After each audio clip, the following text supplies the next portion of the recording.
Le marché de l'immobilier est sous tension, malgré une légère reprise, surtout dans l'ancien en 2025.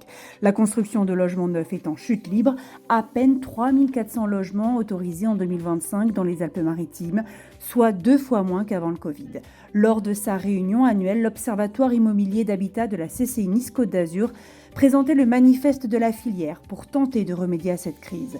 10 enjeux majeurs, 70 propositions pour favoriser le logement des actifs et soutenir l'accueil et le développement des entreprises. Et surtout, il vise 4 grands objectifs.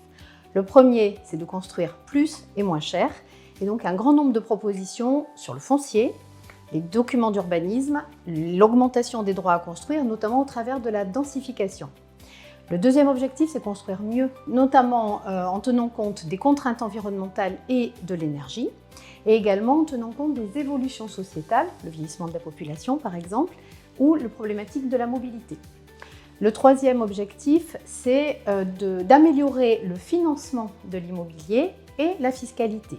Il y a un grand nombre d'innovations en la matière qui sont présentées également dans le manifeste. Et le quatrième objectif concerne l'immobilier d'entreprise. En effet, l'attractivité du territoire, c'est favoriser le logement pour actifs, mais c'est aussi offrir aux entreprises du territoire des conditions d'accueil et de développement satisfaisantes dans les Alpes-Maritimes.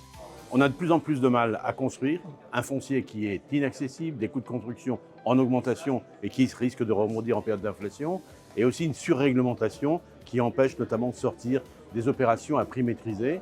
Un financement du logement social aussi qui est imposé aux promoteurs qui alourdit la note globale.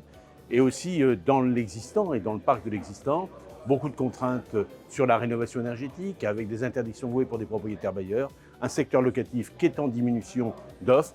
Et tout ça, ça pèse, je dirais, sur tous les parcours résidentiels des ménages français. On a de moins en moins de propriétaires en France, on en perd. On est propriétaire ou locataire. Quand on devient propriétaire, on veut être locataire. Mais quand il n'y a pas d'offre de logement, eh bien c'est une véritable crise.